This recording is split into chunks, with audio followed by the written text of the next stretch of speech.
الحمدللہ رب العالمین والصلاة والسلام علی محمد الامین فاعوذ باللہ من الشیطان الرجیم بسم اللہ الرحمن الرحیم۔ خواتین و حضرات، اسلام اور ریاست ایک جوابی بیانیہ، پچھلی نشست میں میں نے اس کی تمہید کے مباحث کی وضاحت کر دی تھی۔ اس کے بعد اب وہ خلاصہ زیر بحث ہے جس میں اس کے بنیادی نکات بیان کیے گئے ہیں۔ پہلا نقطہ یہ ہے، اسلام کی دعوت اصلاً فرد کے لیے ہے، وہ اسی کے دل و دماغ پر اپنی حکومت قائم کرنا چاہتا ہے۔ اس نے جو احکام معاشرے کو دیے ہیں اس کے مخاطب بھی در حقیقت وہ افراد ہیں جو مسلمانوں کے معاشرے میں ارباب حل و عقد کی حیثیت سے اپنی ذمہ داری پوری کر رہے ہیں۔ یہ مجھے کیوں کہنا پڑا؟ یعنی یہ سوال پیدا ہوتا ہے کہ اس وقت جو جدید قومی ریاست وجود میں آ چکی ہے، ماڈرن نیشن سٹیٹ، اس کے ساتھ مذہب کا تعلق مراکش سے انڈونیشیا تک زیر بحث ہے۔ اس وقت اگر آپ دیکھیں تو یہی کشمکش ہے جس سے ہم پاکستان میں بھی گزر رہے ہیں اور باقی دنیا کے ممالک میں بھی گزر رہے ہیں۔ مسلمانوں کا ماضی اس سے بالکل مختلف تھا، بلکہ دنیا کا ماضی بھی اس سے بالکل مختلف تھا۔ میں نے اس کی توضیحی مضامین میں جب اہل علم نے اس پہ تنقیدیں لکھی ہیں تو اس کے جواب میں جو مضامین لکھے اس میں تفصیل کے ساتھ یہ بتایا تھا کہ دنیا میں ریاست کس کس پہلو سے وجود پذیر ہوئی ہے۔ اس میں نے یہ عرض کیا تھا کہ ایک ریاست تو جزیرہ نما عرب کی ریاست ہے، اس کی نوعیت بالکل ہی منفرد ہے۔ اس میں اللہ تعالیٰ نے 4000 سال پہلے ایک فیصلہ کیا، اور وہ فیصلہ یہ تھا کہ اس خطے کو میں اپنے لیے خاص کر رہا ہوں۔ چنانچہ سیدنا ابراہیم علیہ السلام جب بابل پر اتمام حجت کرنے کے بعد وہاں سے نکلے، ان کی قوم پر عذاب آ گیا، تو جب وہ وہاں سے نکلے تو ان کو حکم دیا گیا کہ وہ اپنی اولاد کے ایک حصے کو، یعنی بنی اسحاق کو، جن کو اب عام طور پر بنی اسرائیل کہا جاتا ہے، ان کو کنعان میں آباد کرے، اور اس طرح فلسطین کا علاقہ یہ اللہ تعالیٰ اپنے لیے خاص کر رہا ہے۔ اس کی اپنی تفصیلات ہیں، وہ تورات میں بڑی وضاحت سے بیان ہوئی ہیں۔ دوسرا یہ تھا کہ بنی اسماعیل یعنی ذریت ابراہیم کا دوسرا حصہ، اس کے لیے جزیرہ نما عرب کو اللہ نے خاص کر لیا۔ یہ جب بات میں نے بیان کی ہے تو اس پر بعض اہل علم نے بڑے تعجب کا اظہار کیا، حتیٰ کہ مفتی منیب الرحمن صاحب نے جو اس ضمن میں مضمون لکھا اس میں انہوں نے ابتدائی یہاں سے کی کہ یہ ایک ہمارے لیے بالکل نئی بات ہے، کسی صاحب علم کو معلوم نہیں۔ تو اس وجہ سے میں توجہ دلا رہا ہوں کہ یہ ایسا نہیں ہے۔ آپ شاہ ولی اللہ کی حجت البالغہ میں جہاد کا باب پڑھیں، اس میں انہوں نے باقاعدہ اس تقسیم کو بیان کیا ہے، اور اس میں بلاد عالم کی 2 قسمیں کر دی ہیں۔ ایک وہ جن پر مسلمانوں کی حکومت قائم ہے، باقی تو زیر بحث ہی نہیں ہے اس وقت ان کے لحاظ سے، اور ایک جزیرہ نما عرب جس کو اللہ نے اسلام کے لیے خاص کر لیا ہوا ہے۔ یہ بات بیان کیا انہوں نے، انہی لفظوں میں بیان کی ہے۔ تو ایک تو وہ ریاست ہے کہ اللہ نے اس ریاست کو، یعنی اس کے حدود اربع متعین ہے، وہ ایک جزیرہ نما ہے، اور عرب کے اس علاقے کو اپنے لیے خاص کر لیے۔ اس میں سیدنا ابراہیم علیہ السلام سے یہ کہا گیا کہ آپ میری توحید کا مرکز یہاں بنا دیں، بیت اللہ کی تعمیر کی گئی، اور ان سے دوسرا تقاضا یہ کیا گیا کہ وہ اپنے ایک بیٹے کو وہاں آباد کریں۔ تو جب قربانی کا واقعہ پیش آ گیا اور اس کے بعد سیدنا ابراہیم علیہ السلام نے ان کو وہاں جا کے آباد کر دیا، تو ایک لحاظ سے بنی اسماعیل کے وہاں پہ آباد ہونے، فروغ پانے، اور پھر نسلاً بعد نسلاً آگے بڑھنے کا موقع پیدا ہو گیا۔ بنی اسماعیل کو، یہ قربانی کے واقعے کے بارے میں نے لکھا بھی ہے اور بتایا بھی ہے کہ یہ واقعہ جس طرح ہمارے ہاں بیان کیا جاتا ہے یہ ایسے نہیں ہے۔ ابراہیم علیہ السلام سے جو تقاضا کیا گیا تھا وہ تقاضا اصل میں بیت اللہ کی تولیت کے لیے، اس کے نظم و نسق کو قائم رکھنے کے لیے اسماعیل کو وقف کر دینے کا تقاضا تھا۔ تو خواب میں عام طور پر حقائق کو تمثیل کے انداز میں دکھایا جاتا ہے، وقف کر دینا، نظر کر دینا، اسی کی حقیقت قربانی ہے۔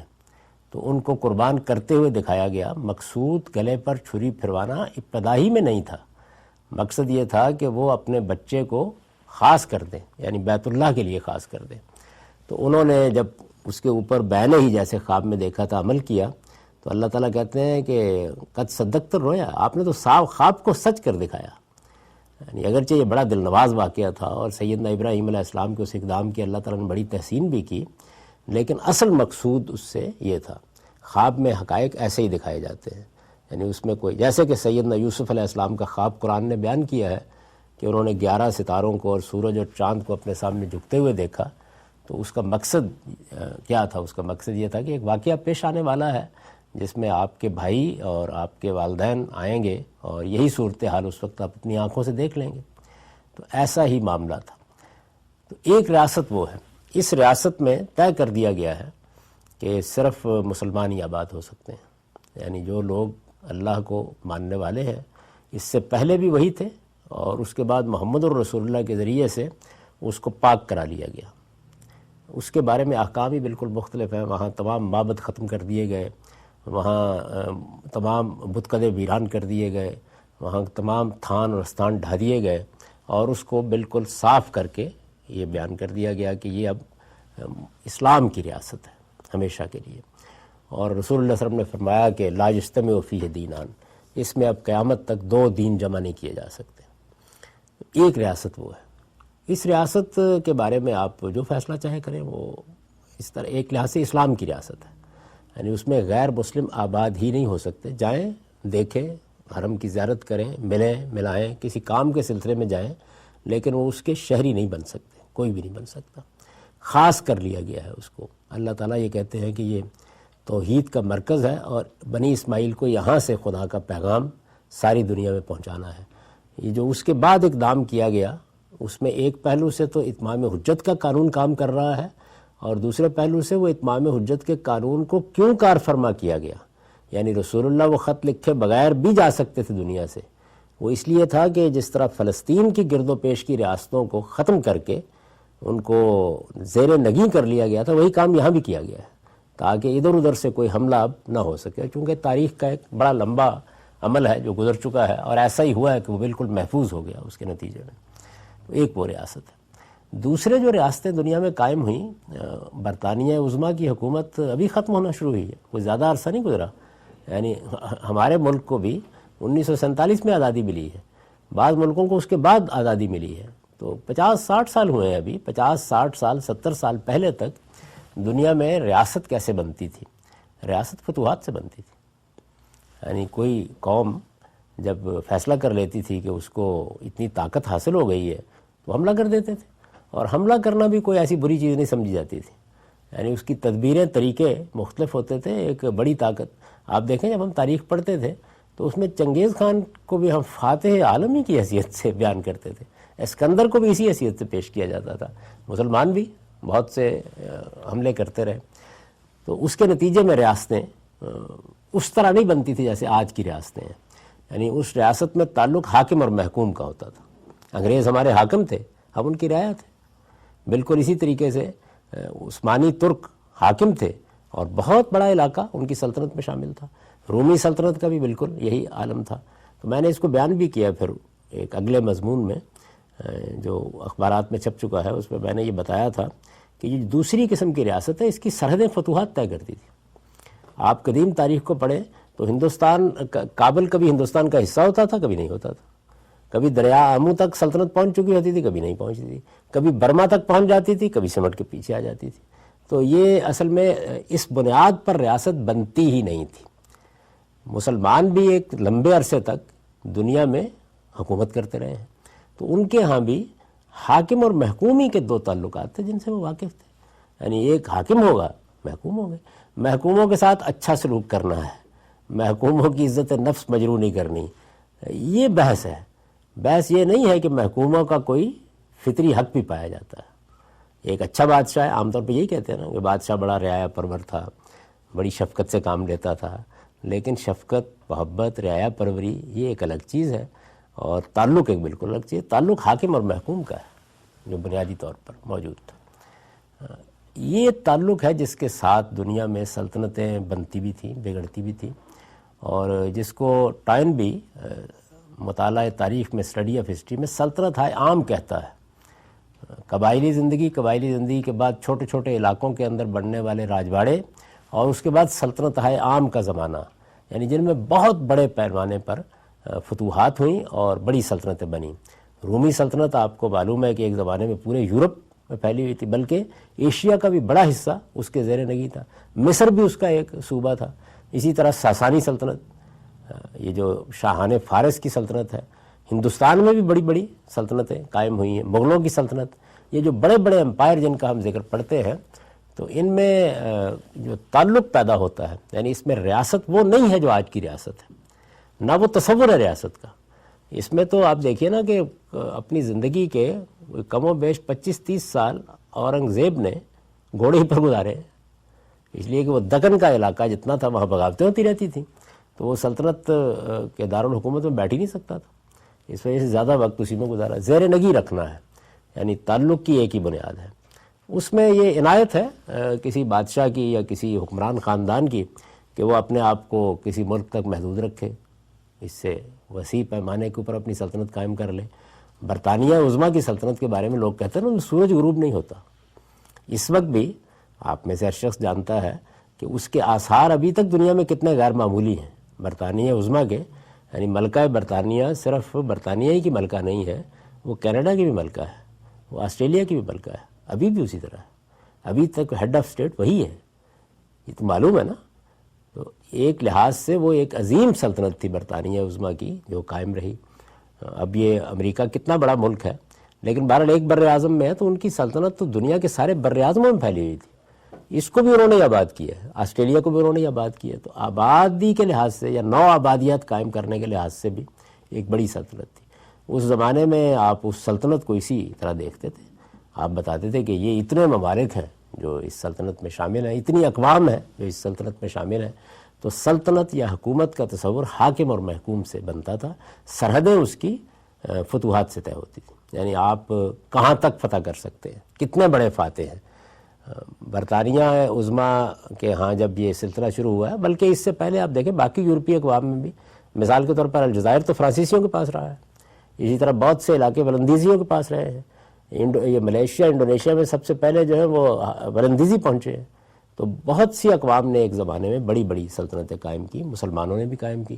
مسلمانوں کی جو مغلیہ سلطنت تھی، ظاہر ہے اس کی یادیں اب تک لوگوں کو ہے۔ ادھر عثمانی ترک تھے، درمیان میں ایران میں صفویوں کی سلطنت تھی، شاہ اسماعیل صفوی نے جس کو قائم کیا۔ تو بڑی بڑی سلطنتیں جو اپنے حدود اسی لحاظ سے طے کرتی تھیں، اور کبھی وہ بڑھ جاتی تھیں، کبھی کم ہو جاتی تھیں، کبھی ان میں اضمحلال آ جاتا تھا۔ ہی سے لوگ واقف تھے، اسی سے واقف تھے۔ دور حاضر میں یہ پہلی جنگ عظیم کے بعد یہ صورت پیدا ہونی شروع ہوئی ہے۔ دوسری جنگ عظیم تک پہنچتے پہنچتے کم و بیش اس نے یہ شکل اختیار کر لی کہ ماڈرن نیشن سٹیٹ، جدید قومی ریاست کا تصور پیدا ہونا شروع ہو گیا۔ یہ جدید قومی ریاست جو ہے یہ دور حاضر میں پیدا ہونے والی ایک چیز ہے، اور اس میں بنیادی چیز کیا ہے؟ اس میں بنیادی چیز یہ ہے کہ جس طرح ان سلطنتوں کے حدود فتوحات طے کرتی تھیں، ان کا معاملہ ایک معاہدے کا سا ہے۔ برطانیہ عظمیٰ نے یا فرانس نے یا دوسری اقوام نے جو حکومت کر رہی تھی، انہوں نے بعض معاہدات کے تحت مختلف قوموں کو آزادی دینا شروع کر دی، اور بڑی حد تک ان کے حدود بھی طے کر دی۔ باقی کو الگ رکھیے، یہ معلوم ہے آپ کو کہ پاکستان کیسے وجود میں آیا ہے، ان کے حدود بھی طے کر دیے گئے۔ پاکستان کی ریاست بھی اصل میں برطانیہ عظمیٰ کے ساتھ کانگریس اور مسلم لیگ کے معاہدے سے وجود میں آئی ہے، اور کس اصول پر وجود میں آئی ہے؟ اس اصول پر وجود میں آئی ہے کہ اس معاہدے نے اس کی یہ سرحدیں طے کر دی ہیں، اور اس میں رہنے والے تمام لوگ اب برابر کے شہری ہیں۔ جدید قومی ریاست کی بنیاد یہ ہے۔ جب آپ ہندوستان کا آئین پڑھتے ہیں یا دنیا کی دوسری اقوام کے آئین پڑھتے ہیں تو اصل میں اسی اصول پر بن رہے ہیں۔ آئین کیا ہوتا ہے اس سے بھی لوگ واقف نہیں تھے، یعنی جو آخری بڑی سلطنت ہے برطانیہ عظمیٰ کی، اس کا تو ابھی بھی کوئی آئین نہیں ہے، کوئی دستور نہیں ہے، یعنی وہ اپنی روایات جو قدیم ہیں ان کے اوپر چل رہے ہیں، اور انہوں نے پوری دنیا پر حکومت کی. یہاں سورج غروب نہیں ہوتا تھا ہجرا کی, یعنی کوئی آئین کوئی دستور نہیں بنایا گیا تھا. ایک سلطنت ہے, چل رہی ہے, اس کی اپنی ٹریڈیشنز ہے, روایات ہے, اس کا اپنا قانون ہے, اس کی بنیاد پر پھیلتی بھی ہے, سمٹتی بھی ہے. کسی کو آزادی دے دی, کہیں اور قبضہ کر لی. ابھی بھی اگر آپ دنیا کا نقشہ اٹھا کے دیکھیں, بے شمار جزائر ہیں جن پر ابھی برطانیہ کا قبضہ ہے. ہانگ کانگ تو ابھی حال میں انہوں نے دیا ہے. اسی طرح کا معاملہ امریکہ کا ہے, بہت سے جزائر ہیں ہمارے وہاں ملیشیا تک کے قریب ہیں جن جزائر میں آپ کو ان سلطنتوں کے آثار اسی طرح نظر آتے ہیں. ابھی بھی ان کا کنٹرول ہے بعض جگہوں کے اوپر, کہیں بالواسطہ ہے, کہیں بلا واسطہ ہے, بہت سی جگہوں پر ایسا ہے. حکومت کرنے کے طریقے بھی مختلف جگہوں پر مختلف اختیار کیے جاتے تھے. مثال کے طور پر ملیشیا میں وہ اس طریقے سے کبھی داخل نہیں ہوئے جس طرح سے وہ ہندوستان میں آئے. وہاں انہوں نے بالکل وہی معاملہ کیا جو ہندوستان کی ریاستوں کے ساتھ کیا, یعنی جو ریاستیں پہلے موجود تھیں ان کو ایسے ہی قائم رہنے دیا. ایک بے آباد جزیرے پینانگ کو انہوں نے حاصل کیا اور وہاں پر ایک شہر آباد کیا کنگ جارج کے نام پر, جارج ٹاؤن کے نام سے. وہ شہر ایسا ہی ہے, چھوٹا سا شہر ہے. اگر آپ کو اس وقت بھی ہیلی کاپٹر سے اس میں اتار دیا جائے تو تھوڑی دیر کے لیے آپ کو خیال ہوگا آپ لندن میں ہیں. تو وہ انگریزوں کا بنایا ہوا شہر ہے پورا کا پورا. اسی میں بیٹھ کے انہوں نے انڈائریکٹ طریقے سے اپنے ریزیڈنٹ مقرر کر کے نظم چلایا. کسی بادشاہ کسی سلطان کو نہیں چھیڑا. آزادی دی تو یہ معاہدہ کر کے دی کہ یہ جو سلاطین چلے آ رہے ہیں آپ ان کو معزول نہیں کریں گے. چنانچہ آج بھی وہاں ہر ریاست کا ایک بادشاہ ہے, پھر ان بادشاہوں کا ایک بادشاہ ہے جو ملیشیا کا بادشاہ کہلاتا ہے. تو اس طریقے سے سلطنتوں کا جو نظام تھا اس کو آہستہ آہستہ قومی ریاست میں تبدیل کیا گیا. یہاں تک کہ جہاں بادشاہتیں تھیں وہاں پر بھی قومی ریاست کے اصول لاگو ہونا شروع ہو گئے. ماڈرن نیشن سٹیٹ وہ اسی اصول پر ہے کہ سرحدیں بین الاقوامی معاہدات طے کریں گے. یعنی اب یہ آپ نے سنا ہوگا نا یہ بات کہ بین الاقوامی سرحد کی خلاف ورزی نہیں کی جائے گی. یہ بین الاقوامی سرحد تو کوئی چیز ہی نہیں ہوتی تھی. آج سے 100-200 سال پہلے یہ کوئی چیز نہیں تھی. یعنی اگر زیادہ سے زیادہ کوئی لوگ کہتے تھے کہ ہماری کوئی سرحد ہے تو کوئی قوم نسلی بنیاد پر یہ کہتی تھی کہ یہ ہماری سرحد ہے. اس طریقے سے ہمارے شمال کے پٹھان بھی کہہ سکتے ہیں کہ ان کی ایک سرحد ہے, ان کا بھی ایک پختونخوا ہے, کہتے ہیں نا یہ بات. ایسے ہی بہت سی اقوام کہہ سکتی ہیں. سندھ میں بھی یہ چیز بڑی قوت کے ساتھ موجود ہے. پنجابیوں میں نہیں ہے, اس کے کچھ اپنے عوامل ہیں. تو پوری دنیا میں یہی صورتحال تھی کہ نسلی بنیادوں پر لوگ اپنا وطن تو کہتے تھے اور وہ بھی سکڑتا سمٹتا رہتا تھا. میں نے شاید یہی مثال دی تھی کہ ہم اپنے بچپن میں ساہیوال سے جب لاہور کے پاس جو ہمارا گاؤں ادھر جاتے تھے کہتے کہ اپنے وطن جا رہے ہیں. تو وطن بھی اس طرح نہیں تھا جس طرح آج کا وطن ہے یا جس طرح وطن اب لفظ استعمال ہوتا ہے. یہ بڑے مختلف اسالیب میں استعمال ہوتا تھا. وطن کی مٹی کے گیت بھی اور اسالیب میں گائے جاتے تھے. جدید قومی ریاست جس طرح کہ میں نے عرض کیا یہ نیا کانسیپٹ ہے, نیا تصور ہے. ریاست پاکستان اسی تصور پر بنی ہے. باقی ریاستوں میں آہستہ آہستہ یہی تبدیلی آئی ہے.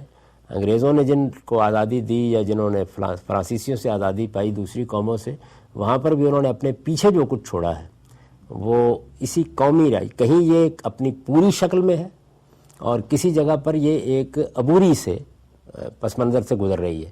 لیکن دنیا میں بین الاقوامی طور پر قومی ریاست ہی کا تصور بن گیا. اسی کی بنیاد پر اقوام متحدہ کا ادارہ وجود میں آیا ہے. وہ تمام ریاستوں کو قومی ریاست کی حیثیت سے دیکھتا ہے. اسی کے لحاظ سے حق خود اختیاری یا کسی قوم کی خود مختاری وغیرہ کی تعبیریں, یہ نئی تعبیریں ہیں, یہ استعمال کی جاتی ہیں. اسی کے لحاظ سے جب آپ کو امریکہ شہریت دیتا ہے تو آپ امریکی ہو جاتے ہیں, یعنی ذرا حالانکہ آپ یہاں پیدا نہیں ہوئے, کیونکہ ان ریاستوں کے اندر اصول وہی ہے کہ شہری برابر کی سطح پہ شریک ہو جائیں گے. تو ریاست پاکستان میں بھی باقی مسلمان ملکوں میں بھی یہ تبدیلی آ چکی ہے. میں نے کہا جزیرہ نما عرب کو الگ کر لیجئے, اس لیے کہ اس کا معاملہ ایک خدائی معاملہ ہے.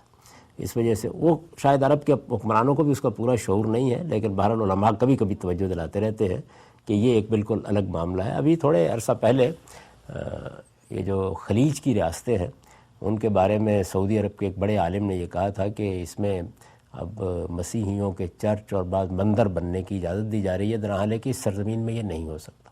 جزیرہ نما عرب میں یہ نہیں ہو سکتا, اور یہ دبئی اور امارات وغیرہ یہ اسی کا حصہ ہیں. تو اس وجہ سے یہ اس طرح کا کام نہیں کر سکتے. یہ تصور اپنی جگہ موجود ہے اس کے بارے میں کہ یہ اللہ تعالیٰ کے لیے خاص ایک خطہ ہے, اس کو آپ نے انہی اصولوں کے اوپر قائم رکھنا ہے. باقی دنیا میں نے عرض کیا کہ سلطنت عام کا زمانہ ختم ہو گیا, فاتحین کا دور بھی گزر گیا, دوبارہ کوئی پیدا ہو جائے گا دیکھ لیں گے اس کو, فی الحال گزر گیا ہے. اور اس وقت جدید قومی ریاست کے دور میں آپ داخل ہو گئے، عالمی سطح پر اس کو تسلیم کر لی۔ اس پر یہ سوال پیدا ہوتا ہے کہ کیا ریاست کی کسی خاص قسم کو اسلام مخاطب بناتا ہے؟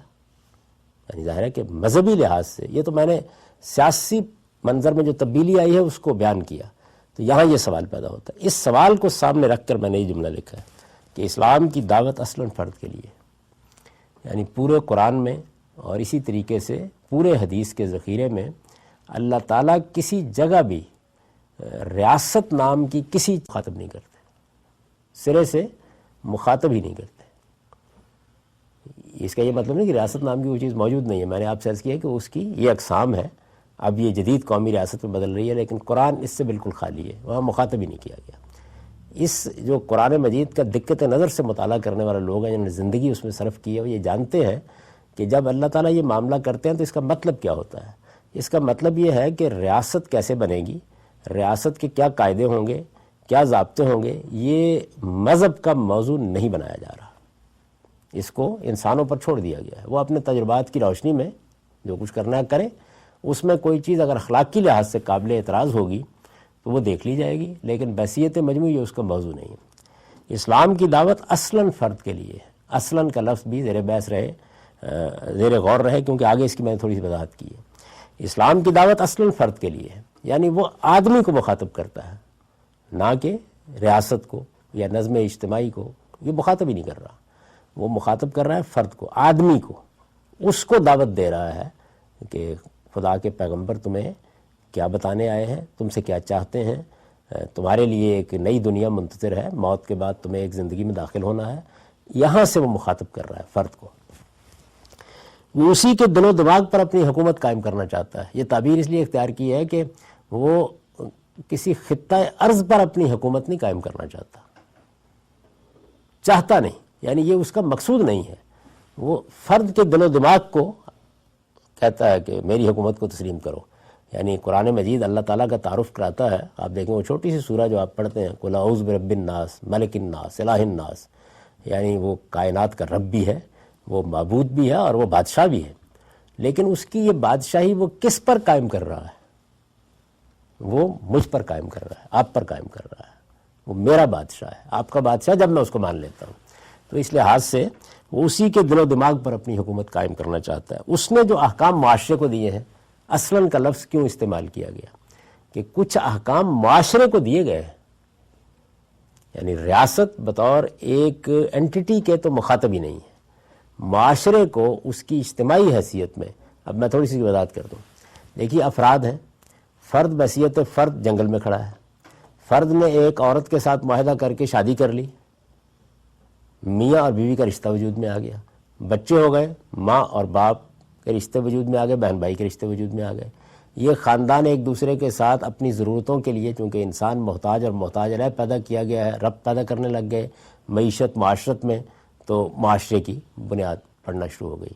اصل میں معاشرہ ہے جو بنیادی طور پر پھر بڑے تبدیلیوں کا باعث بنتا ہے، یا اس کے اثرات فرد پر اور فرد کے اثرات اس پر ہونا شروع ہو جاتے ہیں۔ تو معاشرے کو جو احکام دیے گئے ہیں اس کے مخاطب بھی در حقیقت وہ افراد ہیں، یعنی ایک معاشرے کی اجتماعی حیثیت ہے جو ریاست کی شکل میں نمودار ہوتی ہے، اس کو مخاطب ہی نہیں بنایا، لیکن معاشرے کو بحیثیت معاشرہ، بحیثیت جماعت کچھ احکام دیے گئے ہیں جو مسلمانوں کے معاشرے میں ارباب حل وقت کی حیثیت سے اپنی ذمہ داری پوری کر رہے ہیں۔ ان کے مخاطب کون ہیں؟ وہی کہ فرد اٹھا اور وہ شوہر بن گیا، بیوی بن گئی، فرد نے اگلا قدم اٹھایا، بچے پیدا کیے، وہ باپ اور ماں کے رشتوں میں آ گیا، بہن بھائی کے رشتوں میں آ گیا، اس نے آگے بڑھ کے جا کے منڈی بازار میں دکان کھول لی، تو معیشت کے معاملات فرد سے متعلق ہو گئے، اس سے وہ آگے بڑھا اور اس نے ایک معاشرہ قائم کر کے اس میں ایک نظم قائم کیا۔ یہ انسان کی فطری ضرورت ہے، تو جو لوگ نظم کو چلاتے ہیں انہیں ہماری قدیم اصطلاح میں ارباب حل وقت کہا جاتا ہے۔ یہ ایک قبیلے میں بھی ہوں گے، یہ ایک غیر منظم سی ریاست میں بھی ہوں گے، اور یہ ایک منظم ریاست میں بھی ہوں گے، یعنی ایسے لوگ ہوں گے جو معاشرے میں یہ حیثیت اختیار کر لیتے ہیں کہ وہ اس کو چلا رہے ہوتے ہیں معاشرے کا۔ یہ اللہ تعالیٰ کا بنایا ہوا قانون ہے، اسی طریقے سے چلتا ہے، تو ان کو وہ مخاطب کرتا ہے۔ اس میں کیا ہوا؟ فرد کی حیثیت بدلی ہے، یعنی کوئی اسٹیٹ نہیں وجود میں آئی ابھی، فرد کی حیثیت تبدیل ہو گئی ہے، فرد نے شادی کر لی ہے، فرد نے بچے پیدا کر دیے ہیں، فرد نے نظم و نسق سنبھال لیا ہے، تو ان ساری حیثیتوں میں وہ مخاطب کرتا ہے.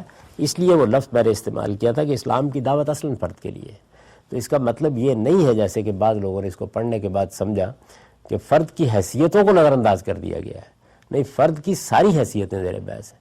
وہ باپ کی حیثیت سے بھی مخاطب ہے، شوہر کی حیثیت سے بھی مخاطب ہے، بیوی کی حیثیت سے بھی مخاطب ہے، اس سے آگے بڑھ کر وہ ارباب حل و عقد یا سوسائٹی کو چلانے والوں کی حیثیت سے بھی مخاطب ہے. اسلام کی دعوت اصلاً فرد کے لیے ہے. وہ اسی کے دل و دماغ پر اپنی حکومت قائم کرنا چاہتا ہے. اس نے جو احکام معاشرے کو دیے ہیں اس کے مخاطب بھی در حقیقت وہ افراد ہیں جو مسلمانوں کے معاشرے میں ارباب حل و عقد کی حیثیت سے اپنی ذمہ داری پوری کر رہے ہیں. یعنی وہ اگر آپ کو کوئی احکام دیتا ہوا نظر آئے گا تو وہ ان لوگوں کو دے رہا ہے جو کسی معاشرے کا نظم، مسلمانوں کی کسی معاشرے کا نظم چلا رہے ہوں. اس پر پھر میں نے متفرع کر کے یہ بات بیان کی ہے کہ لہٰذا یہ خیال بالکل بے بنیاد ہے، بالکل بے بنیاد ہے، بیس لیس ہے کہ ریاست کا بھی کوئی مذہب ہوتا ہے.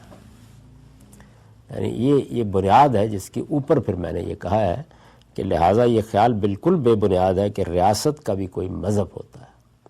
یہ چونکہ اس کے مخاطب میری اپنی قوم کے لوگ ہیں جن کی میرے اوپر ذمہ داری عائد ہوتی ہے، تو اس وجہ سے اس میں پھر اسی کا حوالہ بھی دیا گیا ہے. یہ بات کہ ریاست کا بھی کوئی مذہب ہوتا ہے، یہ پاکستان میں بہت زیر بحث آ گیا. باقی دنیا میں اتنا زیر بحث نہیں آیا. باقی دنیا میں یہ چیز کتابوں میں ہے.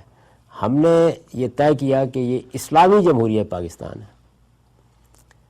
اس وقت دوسرا ملک جس نے اپنا یہ نام رکھا ہوا ہے وہ اسلامی جمہوریہ ایران ہے. باقی دنیا میں 49 کے قریب مسلمان ملک ہیں، کسی نے بھی نہیں یہ کیا. سب سے بڑا آبادی کے لحاظ سے مسلمان ملک انڈونیشیا ہے.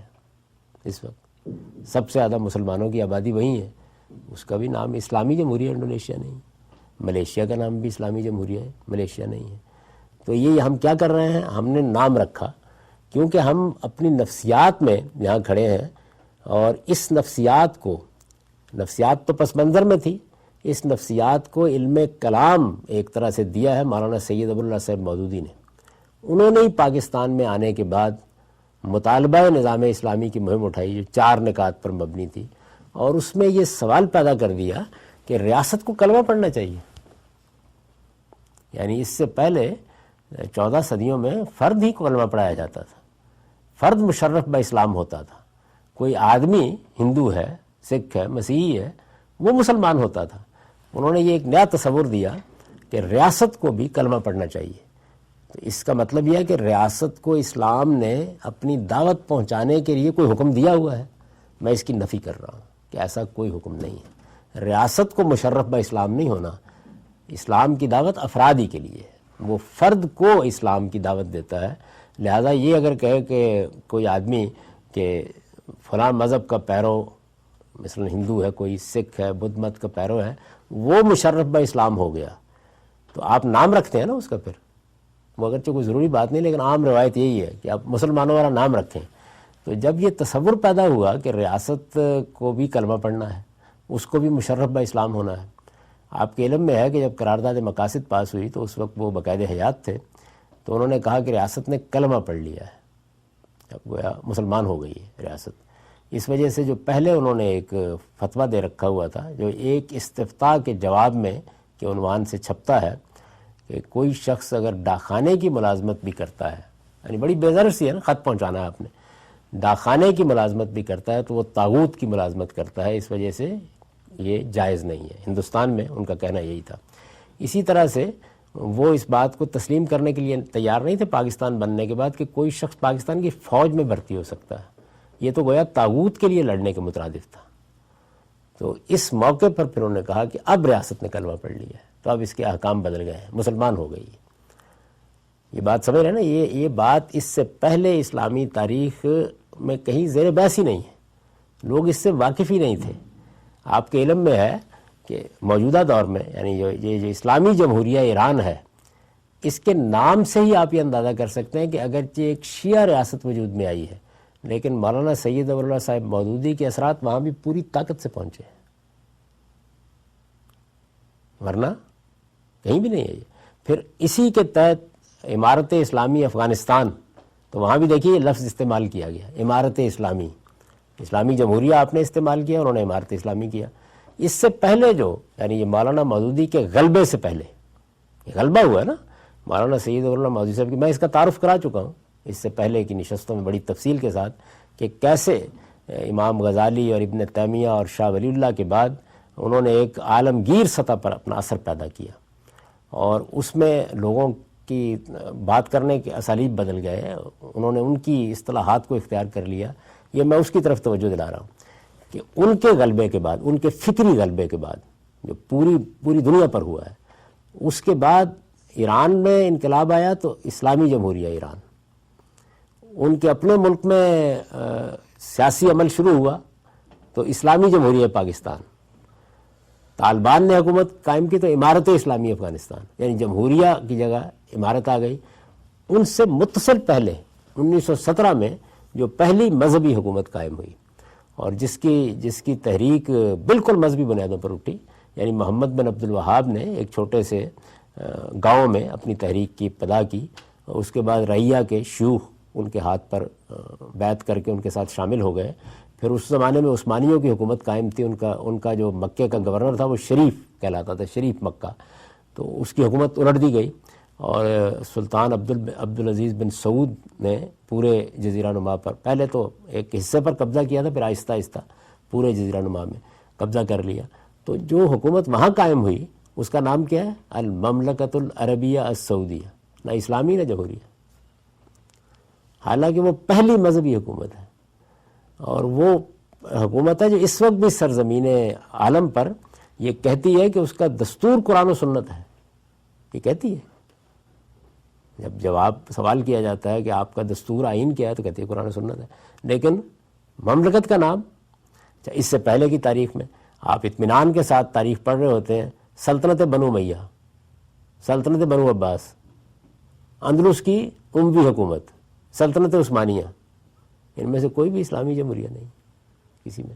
تو یہ مولانا سید ولی اللہ مودودی صاحب نے پہلی بار یہ تصور پیش کیا کہ ریاست کو بھی مشرف با اسلام ہونا ہے، ریاست اپنی جگہ ایک الگ شخصیت ہے، اور اس شخصیت کو بھی ہمیں اسلام کے تحت لانا ہے، اور اسلام کا اس نے اقرار کرنا ہے، یہ انہوں نے تصور بیان کیا۔ اب ظاہر ہے کہ جب آپ ریاست کو یہ حیثیت دے دیں گے ریاست کو کہ اس کو مذہب قبول کرنا ہے، تو پہلی چیز تو وہی ہوتی ہے نا، جیسے ہی کوئی آدمی مسلمان ہوتا ہے تو آپ اس کو کلمہ پڑھاتے ہیں تو اس کا نام رکھتے ہیں، تو نام کیا رکھا گیا؟ اسلامی جمہوریہ پاکستان۔ اب جو کلمہ پڑھانے کا عمل ہے وہ بھی تو ہونا چاہیے نا۔ اگر کبھی آپ کسی جگہ جائیں اور کسی مولوی صاحب سے کہیں جی میں مسلمان ہونا چاہتا ہوں، تو وہ آپ کو وضو کرائے گا، کلمہ پڑھائے گا۔ تو پاکستان کی ریاست کو بھی کلمہ پڑھایا گیا، اس جو کلمہ پڑھانے کا عمل ہے وہ ہے قرارداد مقاصد، آبجیکٹیو ریزولوشن۔ مولانا مودودی نے اسی حیثیت سے اس کو پیش کیا، اور جو دوسرے علماء تھے جن کے وہم و گمان میں بھی یہ چیزیں نہیں تھیں، وہ سب کے سب اسی کو اسلام کا اصل مقدمہ سمجھنے کے لیے مجبور ہو گئے، اس لیے کہ ایک عالمگیر سطح پر اثر و رسوخ رکھنے والی شخصیت نے ایک نئی انٹرپریشن کر دی۔ یہ میں اس سے پیچھے ذرا جا کے دیکھیں، جب میں یہ بیان کر رہا تھا کہ کیسے اثر ہوتا ہے، یعنی امام غزالی کیسے حکومت کر رہے ہیں آج تک مسلم ذہن کے اوپر، اور پھر شاہ ولی اللہ کا کیا اثر رسوخ ہے، تو اس اثر رسوخ میں مولانا سید ولی اللہ مودودی صاحب اپنا کردار ادا کر رہے ہیں، اور یہ کردار اس قریبی علاقے میں اتنے زوردار طریقے سے اس کے اثرات پھیلے ہیں۔ قرارداد مقاصد اسی مقصد کے لیے منظور کی گئی، اسی پر انہوں نے یہ کہا تھا کہ یہ اب ریاست میں کلمہ پڑھ رہی ہے، اگرچہ وہ اس کے نتائج سے کوئی بہت زیادہ پر امید نہیں تھے، لیکن انہوں نے کہا کہ چلیے کلمہ تو پڑھا ہے نا، یعنی اب یہ جو مسلمان ہو گیا یہ نماز پڑھتا ہے نہیں پڑھتا یہ بعد میں دیکھتے ہیں، ایک آدمی مسلمان تو ہو گیا نا، تو اس پہ اللہ کا شکر ادا کرنا چاہیے۔ بڑا خوبصورت جملہ انہوں نے کہا تھا اس کے بارے میں کہ قرارداد مقاصد ایک ایسی بارش ہے جس سے پہلے کوئی گھٹا نہیں اٹھی، جس کے بعد زمین پر کوئی رویدگی، کوئی سبزہ نظر نہیں آیا۔ تو یہ تو ٹھیک ہے، لیکن بہرحال وہ بارش ہو گئی ہے، تو اس کو انہوں نے اس زمانے میں بیان بھی کیا تھا۔ تو قرارداد مقاصد کیا ہے؟ یہ در حقیقت ریاست کلمہ پڑھ رہی ہے، ریاست مسلمان ہو رہی ہے۔ اس کو پس منظر میں رکھیے اور پھر اس جملے کو سنیے۔ لہٰذا یہ خیال بالکل بے بنیاد ہے کہ ریاست کا بھی کوئی مذہب ہوتا ہے اور اس کو بھی کسی قرارداد مقاصد کے ذریعے سے مسلمان کرنے اور آئینی طور پر اس کا پابند بنانے کی ضرورت ہوتی ہے کہ اس میں کوئی قانون قرآن اور سنت کے خلاف نہیں بنایا جائے گا۔ یہ 3 کام ہم نے پاکستان میں کیے ہیں۔ یعنی پہلا کام کیا کیا ہے، یہ اسلامی جمہوریہ پاکستان ہے، اس کا نام رکھا ہے، اس کو کلمہ پڑھایا ہے قرارداد مقاصد کی صورت میں، اور پھر اس کے بعد اس کو پابند کر دیا ہے کہ دیکھو عزیزم تم مسلمان ہو گئے ہو، اب تم قرآن و سنت کے کسی قانون کی خلاف ورزی نہیں کر سکتے۔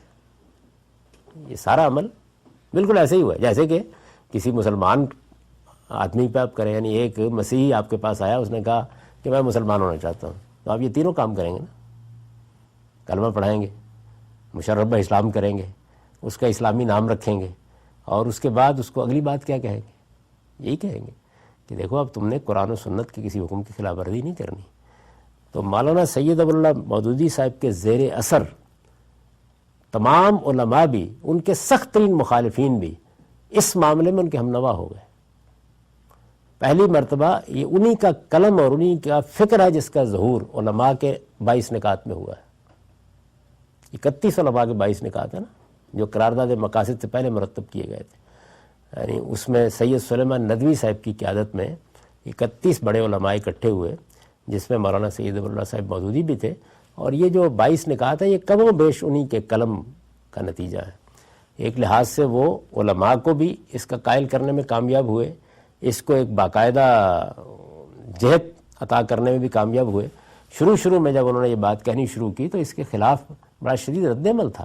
ایک بروہی جو بعد میں پاکستان کے بڑے وکلاء میں جن کا شمار ہوتا تھا، جو بعد میں ان کے بہت معتقد ہو گئے، تو سب سے پہلے جب انہوں نے یہ مہم شروع کی مطالبہ نظام اسلامی کی، ریاست کو کلمہ پڑھنا چاہیے، اس مہم کا خلاصہ یہی تھا کہ ریاست کو مسلمان ہونا چاہیے، تو انہوں نے اس موقع کے اوپر مولانا سید ابو اللہ مودودی صاحب پہ شدید تنقید کی تھی، لیکن پھر آہستہ آہستہ ان کی یہ بات مانی جانے لگ گئی، یہاں تک کہ یہ ایک مانی ہوئی مسلمہ بات بن گئی۔ اور اس وقت بھی آپ دیکھتے ہیں کہ جیسے ہی میں نے اس کو ایک سوئچ وہی ہے نشتر لگایا ہے، تو میرے اپنے قریبی دوست احباب، ان کے لیے بھی ایک حادثہ تھا کہ یہ کیا کر دیا ہے، یک بہ یک کیا بات کہہ دی ہے۔ تو یہ کام وہ کر چکے ہیں، اس زوردار طریقے سے کر چکے ہیں۔ اس پر میں یہ تبصرہ کر رہا ہوں کہ یہ خیال بالکل بے بنیاد ہے، بیس لیس ہے کہ ریاست کا بھی کوئی مذہب ہوتا ہے۔ اس کا مطلب یہ ہے کہ وہ کہتے ہیں کہ ریاست کا مذہب ہوتا ہے، میں یہ کہتا ہوں کہ یہ بیس لیس خیال ہے، بے بنیاد خیال ہے، اس کی کوئی بنیاد قرآن حدیث میں موجود نہیں ہے۔ دوسری بات، اس کو کلمہ پڑھا کے مسلمان کرنا ہے، میں یہ کہتا ہوں کہ نہیں، اسلام کا مخاطب فرد ہے، کسی ریاست کو کوئی کلمہ نہیں پڑھنا، اس کی کوئی ضرورت نہیں ہے، یہ ایک بےمانی کام ہے۔ اس کا مطلب کیا ہے، کیا کہہ رہے ہیں آپ، یہ بات ہی سمجھ میں نہیں آتی۔ یعنی ریاست دو ہی چیزوں کا نام ہوگی نا، یا ایک خطہ ارض ہوگا تو زمین کلمہ پڑھے گی، یا افراد ہوں گے جو اس میں رہتے ہیں تو سارے افراد کلمہ پڑھیں گے، بدھ مت کے پیرو کدھر جائیں گے، ہندو کدھر جائیں گے، سکھ کدھر جائیں گے، پڑھ لیا کلمہ انہوں نے۔ تو یا افراد کو کلمہ پڑھائیے، سب کو، وہ جزیرہ نما عرب میں تو پڑھا دیا اللہ تعالیٰ نے، اور یا زمین کو کلمہ پڑھائیے۔ تو یہ کیا تصور ہے؟ اب اس کے بعد جو کچھ وجود میں آیا ہے، ریاست پھر کس چیز کا نام ہے، کس کو کہہ رہے ہیں آپ ریاست؟ لیکن بہرحال انہوں نے اپنے زوردار قلم سے، اپنی زوردار شخصیت سے یہ انقلاب برپا کر دیا، مذہبی فکر میں ایک انقلاب برپا کر دیا کہ نہیں، ریاست جو ہے اس کو بھی مسلمان ہونا ہے، اس کو بھی کلمہ پڑھنا ہے، اس کا بھی ایک اسلامی نام رکھا جانا ہے۔ یعنی یہ بڑا ضروری ہے کہ اس کا نام اسلامی نام رکھا جائے۔ یہ اگر پہلے سے اس کا نام جان تھا تو یہ تبدیل کرنا پڑے گا، یہ نہیں ہو سکتا۔ پاکستان تو نام رکھا جا چکا تھا، تو انہوں نے کہا کہ نہیں، پھر اس سے پہلے، جیسے بہت سے لوگ ہیں نا، تو وہ ایک اپنا وہ پرانا نام بھی برقرار رکھتے ہیں، اس کے شروع میں کوئی ایک آدھ اسلامی علامت بھی لگا لیتے ہیں، تو انہوں نے یہ تجویز کیا کہ اسلامی جمہوریہ پاکستان۔ لہذا یہ خیال بالکل بے بنیاد ہے کہ ریاست کا بھی کوئی مذہب ہوتا ہے اور اس کو بھی کسی قرارداد مقاصد کے ذریعے سے مسلمان کرنے اور آئینی طور پر اس کا پابند بنانے کی ضرورت ہوتی ہے کہ اس میں کوئی قانون قرآن و سنت کے خلاف نہیں بنایا جائے گا۔ جب میں نے لکھا ہے، اس کے بعد جو تنقیدیں ہوئی ہیں اوپر سے لے کے نیچے تک پڑھ لیجئے، ان میں یہ بنیاد جب میں نے چیلنج کر دی ہے تو کچھ بھی نہیں کہا جا سکا۔ یعنی جو باتیں لوگ پیش کر رہے ہیں وہ کیا ہے، وہ دین کے وہ احکام ہیں جو اصل میں مسلمانوں کو دیے گئے، ارباب اہل وقت کو، کوئی ریاست سے متعلق چیز نہیں۔ لیکن مولانا مودودی کا سحر ہے کہ جس کے نتیجے میں لوگ اس خلط مبس میں بھی جی رہے ہیں اور بڑی طرح مطمئن ہے کہ یہ تو ہم نے بڑا ٹھیک کام کیا ہے، بہت اعلیٰ کام کیا ہے۔ پھر میں نے اس پر ایک چھوٹا سا تبصرہ کیا ہے اس میں آگے، یہ خیال جن لوگوں نے پیش کیا، ظاہر ہے کہ اشارہ انہی کی طرف ہے، یہ خیال جن لوگوں نے پیش کیا اور اسے منوانے میں کامیابی حاصل کی، وہ کہتے ہیں، مولانا مودودی بھی کہتے تھے اور ان کے بعد ان کی جماعت کے لوگ بھی کہتے ہیں کہ یہ ہمارا سب سے بڑا کارنامہ ہے جو ہم نے انجام دیا۔ لوگ کہتے ہیں کہ ہم اقتدار تک نہیں پہنچ سکے، لیکن ہم نے تو اصل میں اس پوری کی پوری ریاست کے اندر بہت بڑی فکری تبدیلی پیدا کر دی، اس میں ہم کامیاب رہے ہیں۔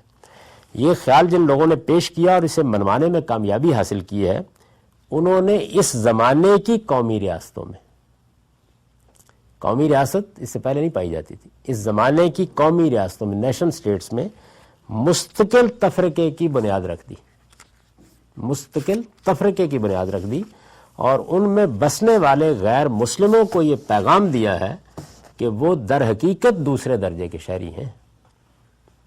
یعنی جس وقت آپ نے یہ فیصلہ کیا کہ ریاست نے کلمہ پڑھ لیا ہے، جب یہ فیصلہ کیا کہ اس کا نام اب مسلمانوں والا رکھ دیا گیا ہے، اور اس کو یہ کہا، ریاست کو کہا، آدمی کو نہیں، ریاست کو کہا کہ دیکھو عزیزہ، تم نے قرآن و سنت کے کسی حکم کی خلاف ورزی نہیں کرنی، تو آپ نے در حقیقت غیر مسلموں کو جو اس میں رہتے تھے یہ پیغام دیا ہے کہ وہ در حقیقت دوسرے درجے کے شہری ہیں۔ یہ سبھی مانتے ہیں، دل سے یہی سمجھتے ہیں۔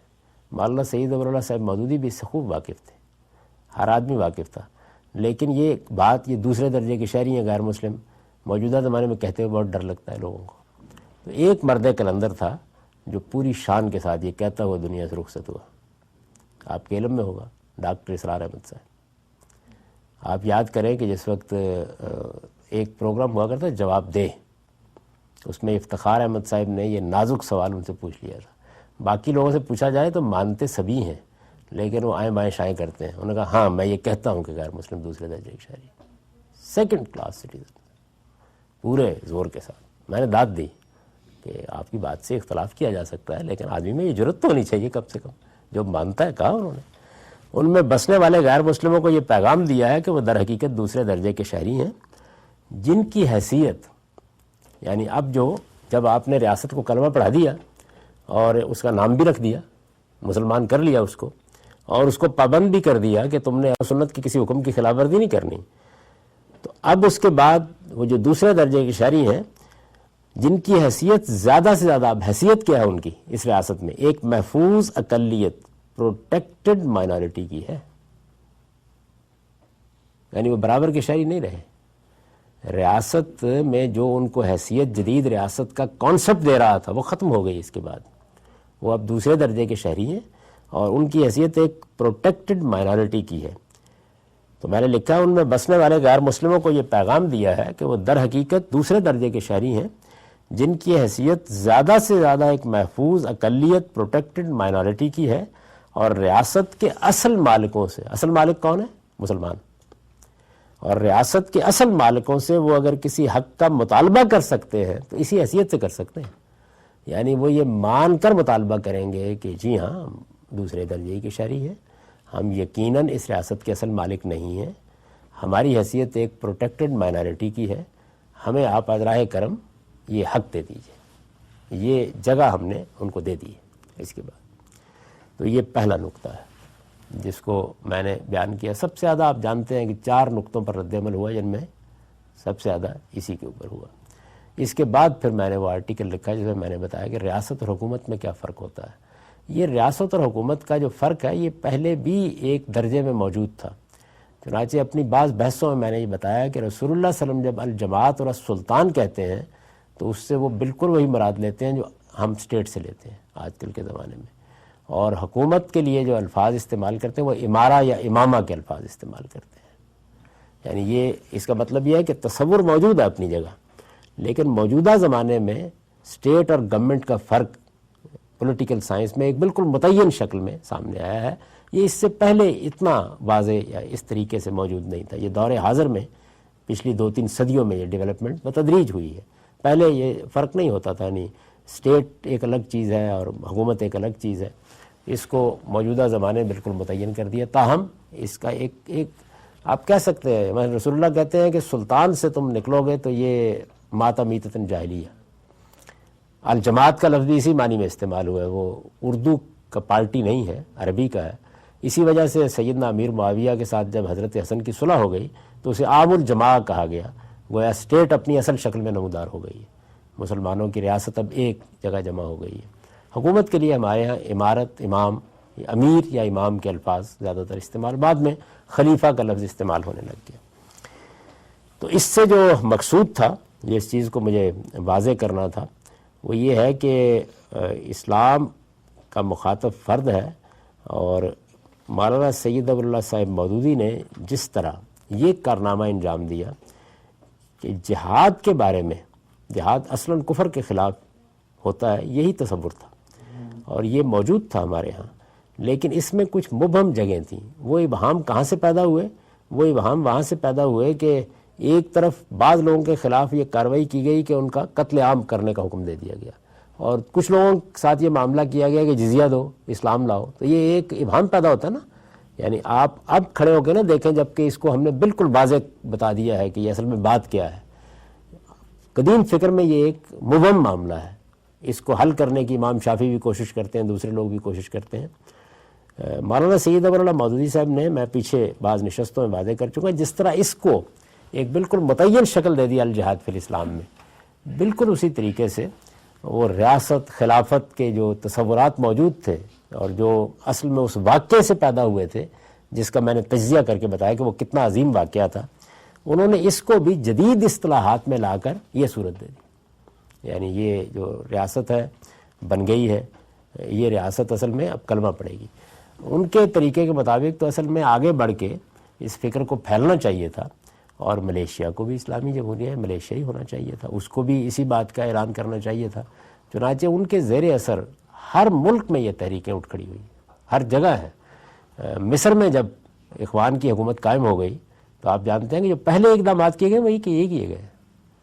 مصر کا جو نیا آئین بنایا گیا، مصر میں جس طریقے سے کیا گیا، اس میں ریاست کو کلمہ پڑھانے کے اس عمل کے خلاف ہی بغاوت ہوئی ہے۔ ہم کامیاب ہو گئے وہاں پاکستان میں، یہاں ناکام ہو گئے، فوج اٹھی اور اس نے آ کے تختہ الٹ دیا۔ ہمارے ہاں ان کی کامیابی کا اس سے اندازہ آپ کر سکتے ہیں کہ جتنے فوجی انقلاب ہوئے ہیں اس میں ایوب خان نے اس کو ختم کرنے کی کوشش کی، واپس لینا پڑا۔ ذوالفقار علی بھٹو صاحب نے اس کو ختم کرنے کی کوشش کی، واپس لینا پڑا۔ یعنی اگر کبھی آپ کو موقع ملے تو ایوب خان صاحب کے آئین بنانے، انہوں نے بھی تو ایک آئین دیا تھا نا، اس کی رودات پڑھے تو اندازہ ہوگا کہ یہ کتنی بڑی کشمکش، اور اس میں پھر ایک بار یعنی کامیابی کی انتہا یہ دیکھیے کہ پہلے مرحلے میں پوری ریاست قرارداد مقاصد پاس کرنے پر مجبور ہو گئی، نام پاکستان ہی رکھا گیا تھا، وہ اسلامی جمہوریہ پاکستان ہو گیا۔ قرآن و سنت کے خلاف قانون سازی کے بارے میں 56 کا آئین ہے نا، جو پہلی دستاویز ہے، اس میں بھی اس کا ظہور ہو گیا۔ اس کے بعد اگر کسی نے فوجی طاقت کے بلبوتے کے اوپر پاکستان میں انقلاب برپا کیا تو فوجی طاقت اندھی ہوتی ہے، اس کے پاس کوئی عوام کی ضرورت نہیں ہوتی، اس کو بھی بلاخر گھٹنے ٹیکنے پڑے۔ اور جب ذوالفقار علی بھٹو صاحب مولانا مودودی ہی سے جنگ کر کے، یعنی اگر آپ کو 1971 کے انتخابات کا زمانہ کسی کو یاد ہے تو معلوم ہے کہ اصل مارکا دونوں ہی کے مابین ہوا تھا۔ اس مارکے میں وہ شکست دینے کے بعد، یعنی انہوں نے مولانا سید ابو اللہ صاحب مودودی کی جماعت کو آج کل کی تعبیر کے لحاظ سے یہ عرض کر رہا ہوں، عبرتناک شکست سے دوچار کر دیا، پورے ملک میں شکست ہو گئی، لیکن تھوڑے ہی عرصے کے بعد فکر سے مفتو ہو گئے۔ 1973 کا آئین اسی اصول پر بنا ہوا، یعنی فکری پینیٹریشن کا عالم یہ ہے۔ سیاسی معاملہ بالکل ایک الگ چیز ہوتا ہے۔ اس وقت جو آپ کی ساری قیادت ہے، خواہ وہ فوجی قیادت ہے، خواہ وہ سیاسی قیادت ہے، کسی میں ہمت ہے کہ اس کو چھیڑے؟ ممکن نہیں ہے، نام بھی نہیں لے سکتے۔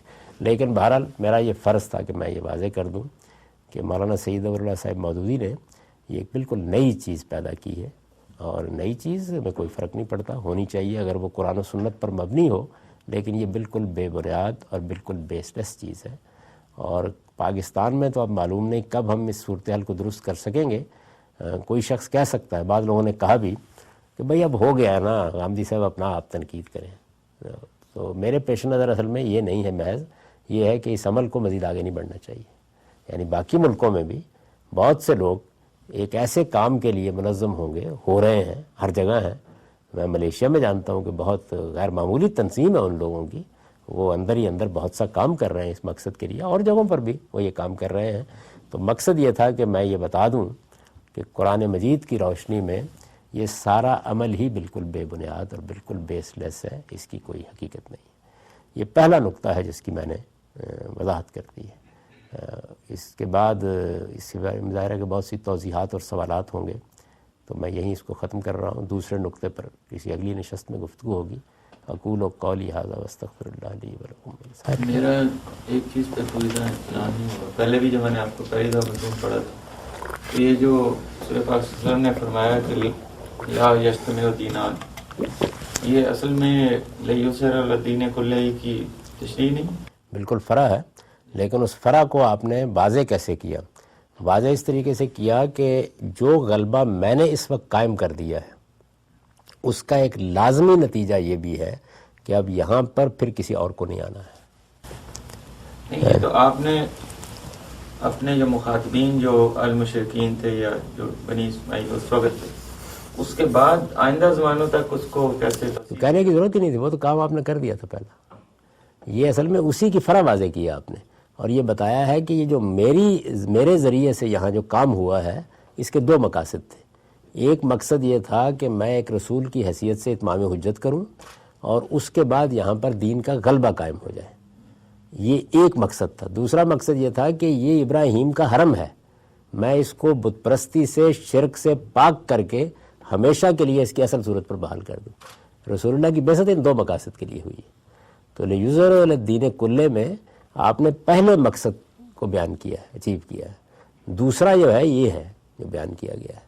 اس کو اس وجہ سے پوری تفصیل کے ساتھ زیر بحث نہیں لایا گیا کہ یہ تورات میں بڑی تفصیل سے زیر بحث آ چکا ہے، یعنی اس کو بڑی تفصیل سے وہاں بیان کر دیا. تو گویا آپ نے اس کا اطلاق کیا ہے. یوں سمجھ لیجئے جیسے میں نے نظارت کی سنت کے بارے میں یہ کہا ہے کہ نظارت کی سنت کو سامنے رکھ کر حضور نے یہ فرمایا کہ یہ جو ابتدائی 10 دن ہوتے ہیں عشرہ ذوالحج کے، اس میں آپ ناخن نہیں کاٹیں گے اور بال نہیں. ہمارے فقہاء اس میں بڑے متردد ہیں کہ اس کا بیس کیا ہے اس بات کا. تو نظارت کی قدیم سنت ہے. اسی طرح جزیرہ نما عرب کے بارے میں حضرت ابراہیم کے ذریعے سے جو حکم دیا گیا ہے یہ اصل میں اس کی بحالی ہے، اصل میں یہ چیز ہے. تو لیظہرہ علی الدین کلہ میں ایک مقصد پورا ہوا ہے کہ جزیرہ نما عرب میں دین کا غلبہ قائم کر دیا. میں نے اس کی طرف اشارہ کیا ہے کہ رسول اللہ صلی اللہ علیہ وسلم نے باہر کی سلطنتوں پر اتمام حجت کیا اور اس کے نتیجے میں ان کو بھی الٹ دیا گیا. کیوں کیا؟ ضرورت کیوں تھی؟ دیکھیے نا، دینونت کے ظہور کے لیے تو جزیرہ نما عرب بھی کافی تھا. اس لیے کیا کہ جزیرہ نما عرب کی اس صورتحال کو بحال کر کے قیامت تک قائم رکھنا ہے تو گرد و پیش کی حکومتیں ختم کر دی جائیں. تو یہ دو چیزیں الگ الگ، یہ چونکہ نہیں سمجھی جا رہی تھیں، لوگ اتمام حجت کے قانون کو بہت اپریشیٹ کر چکے تھے، یہ دوسرا پہلو نہیں تھا. تو پھر میں نے روک کر وہ مضمون لکھے خدا کے فیصلے، کہ اصل میں مسئلے دو ہوئے ہیں. ایک مسئلہ ہے رسولوں کے بارے میں اتمام حجت کے قانون کا ظہور، اور ایک مسئلہ ہے سیدنا ابراہیم علیہ السلام کی ذریت کے ذریعے سے مراکز دین کی بحالی. یہ دو بالکل الگ الگ چیزیں. تو لا یجتمع الدینان جو ہے وہ اس سے متعلق ہے، اور یہ فرع اسی کی ہے کہ میں نے یہ کام کر دیا ہے اور آگے اب یہاں کسی اور کو نہیں آنا چاہیے. یہ حکم اب بھی مطلب جو سعودی عرب خلیج میں ممالک آپ کی رائے میں مطلب چرچز وغیرہ الاؤڈ نہیں کرنے چاہیے، اور یہ اس کو سب علماء مانتے ہیں. ٹھیک ہے، یہ بات بالکل صحیح، اس کو پروٹیکٹڈ ایریا ہے وہ. نہیں، وہ تو اس لحاظ سے مانتے ہیں نا کہ یہ حرم کے اندر اور نہیں اس معاملے میں بالکل واضح ہے. یہ آپ اگر ان کی پرانی تحریریں بھی پڑھیں تو اس میں بالکل واضح ہیں. لا یجتمع دینان جو ہے اس کے بارے میں بالکل واضح ہے. اسی پر ابھی پچھلے 2 مہینے پہلے سعودی عرب کے ایک بڑے جلیل القدر عالم ہیں، انہوں نے باقاعدہ تنبیہ کی کہ یہ دبئی میں اور امارات میں اس حکم کی خلاف ورزی ہو رہی ہے، ان کو معلوم نہیں ہے کہ یہ جزیرہ نما عرب کا حصہ ہے. توجہ دلائی ہے انہوں نے اس کے بعد. یہ دو بالکل الگ الگ چیزیں. نبی صلی اللہ علیہ وسلم کی بعثت، اس کو مولانا اصلاحی نے سورہ بقرہ کی تفسیر میں، آل عمران کی تفسیر میں بہت واضح کیا ہے کہ حضور یعنی نبی صلی اللہ علیہ وسلم ایک رسول ہے، اتمام حجت کر رہے ہیں ایک قانون. رسول اللہ صلی اللہ علیہ وسلم مجدد ملت ابراہیمی ہے ایک دوسرا کام.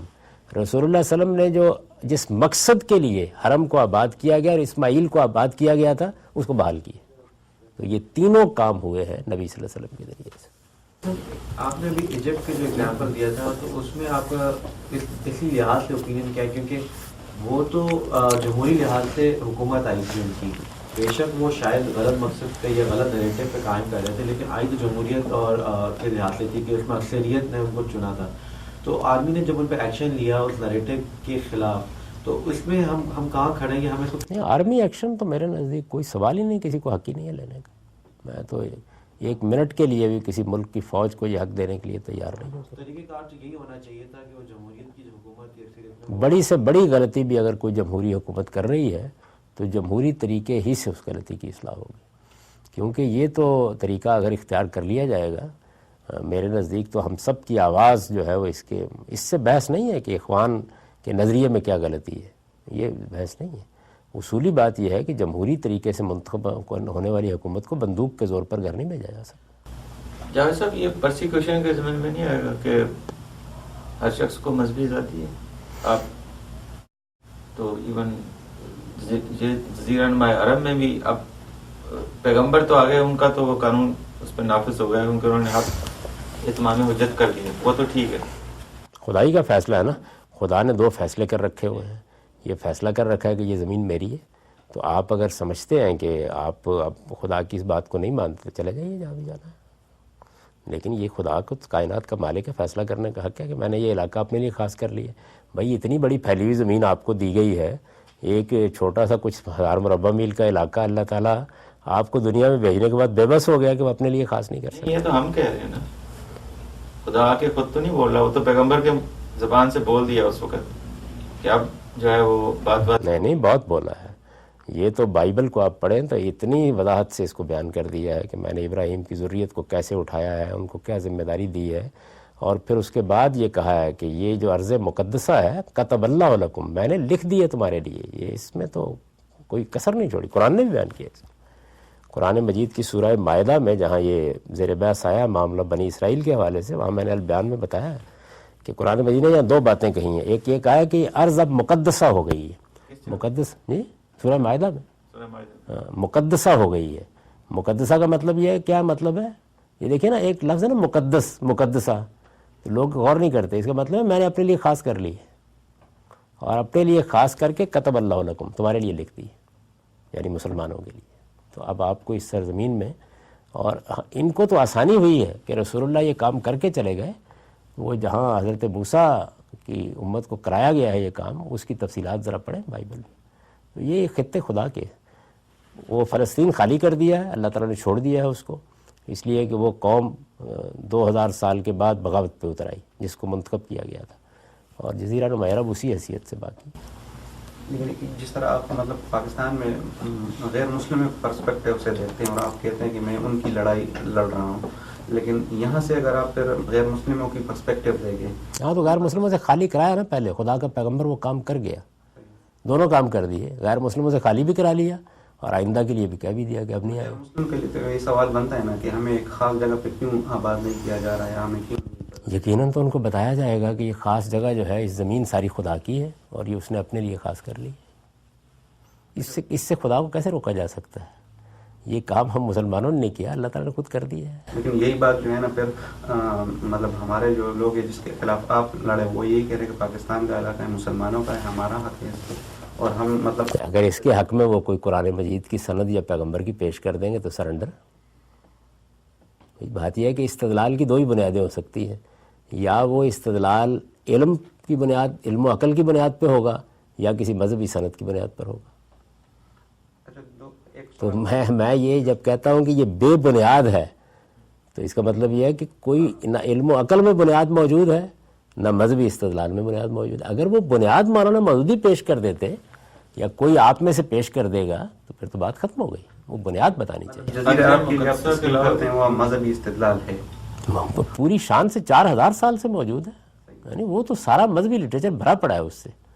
اس میں تو دیکھیں کہ جب وہ فلسطین کے ساتھ یہ معاملہ ہے تو اس میں حکم کیا دیا گیا، کبھی تورات نکال کے پڑھیں، اس کا ایک ایک آدمی مار دیا جائے گا اگر یہ سرنڈر نہیں کریں گے تو، 1973 ختم کر دیا جائے گا، بالکل فلسطین کو خالی کرا لیا جائے گا، یہ میری سرزمین ہے. اور پھر وہ حکم دیا گیا کہ یہ بنی اسرائیل یہاں آباد ہوں گے. وہ جہاد جس کا آپ قرآن میں ذکر پڑھتے ہیں، جس میں انہوں نے عمالقہ کو بھیجا اور کہا کہ 2 آدمی راضی ہیں، وہ کس لیے تھا؟ اس کا مقصد ہی یہی تھا. یہی وہ چیز ہے جس کو پھر میں نے خدا کے فیصلے کے عنوان سے اپنے ایک آرٹیکل میں بیان کیا ہے کہ خدا کے فیصلے 2 ہیں، 2 موقعوں پر اس نے دنیا میں مداخلت کی ہے.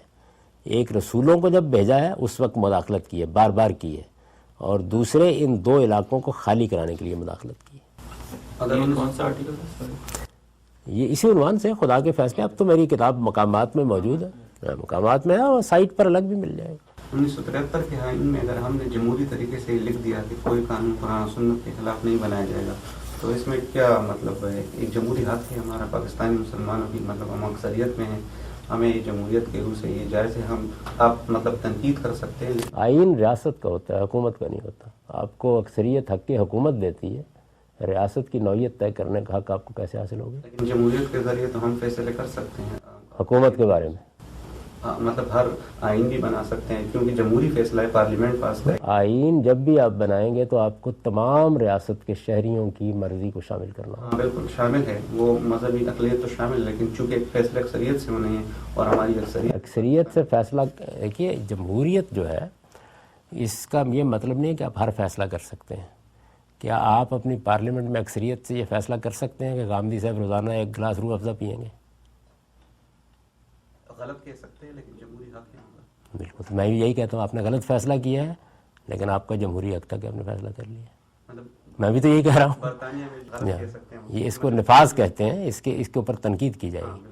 تو میں نے جو آخری آرٹیکل لکھا ہے وضاحت میں، اس میں میں نے یہ بتایا ہے کہ یہ نئی بات مجھ کو معلوم ہوئی ہے کہ اگر اکثریت فیصلہ کر لے تو اس کی غلطی نہیں بتائی جا سکتی. تو میں تو غلطی بتا رہا ہوں، میں آپ کا حق تو نہیں چھین رہا. یہی بتا رہا ہوں کہ آپ نے غلط فیصلہ کیا. یہ فیصلہ کرنے کا آپ کو حق نہیں تھا. بہت سے فیصلے ہیں جمہوریت میں غلط ہوتے ہیں. یعنی یہاں امریکہ میں جو گے میرجز کے بارے میں فیصلہ کیا جا رہا ہے وہ آپ کے خیال میں ٹھیک فیصلہ ہے؟ بس اسی اصول پر میں کہتا ہوں جو فیصلہ آپ نے کیا وہ غلط ہے. فیصلہ نافذ ہونا ایک بالکل الگ چیز ہے، وہ عملی پہلو ہے. جب بھی کوئی فیصلہ کیا جائے وہ نافذ ہو جائے گا، لیکن ہر فیصلہ جو ہے وہ مورد تنقید ہے، اس پر تنقید کی جائے گی اگر وہ غلط ہے. تو بنیادی حقوق کے خلاف کوئی فیصلہ کر دیا پارلیمنٹ میں تو ظاہر بحث کی جائے گی کہ یہ آپ کو. مثلا یہاں میں نے بہت مسلمانوں کو توجہ دلائی ہے مختلف جگہوں کے اوپر کہ وہ یہ جو کمیونٹی کا حق ہے اس کو ڈیفائن کرے. ایک مسلم کمیونٹی یہاں موجود ہے نا، تو اس کے کچھ آئینی حقوق جمہوری اصول پر بنتے ہیں، ان کی جدوجہد کرنی چاہیے. مثلا یہ آپ کا آئینی حق ہے کہ آپ کے پرسنل معاملات میں آپ کا قانون آپ پر نافذ کیا جائے. اس کو لوگوں نے اچھے طریقے سے پیش نہیں کیا ابھی تک. ورنہ جمہوریت میں بھئی وہ بھی تو جو گے میرجز کی تحریک چلا رہے ہیں وہ بھی تو اپنے ایک ذاتی حق کا استقرار کر رہے ہیں نا. تو آپ کا بھی مقابلے میں ایک حق ہے جس کا استقرار آپ کر سکتے ہیں. کیونکہ نہیں کیا تو بعض جگہوں پر لوگوں نے مجھے بتایا کہ ایسی مشکل پیدا ہو گئی ہے کہ اب مثال کے طور پر انہوں نے ایک شادی ہال بنایا ہوا ہے تو وہ کہیں گے کہ یہ تو ڈسکرمنیشن ہے، آپ کو کیا حق ہے کہ آپ ان کو روک دیں اس معاملے میں. جبکہ ادھر مسلمانوں نے یا مذہبی اقلیتوں نے اپنے کمیونٹی کے حقوق کی جدوجہد ہی نہیں کی طرح سے.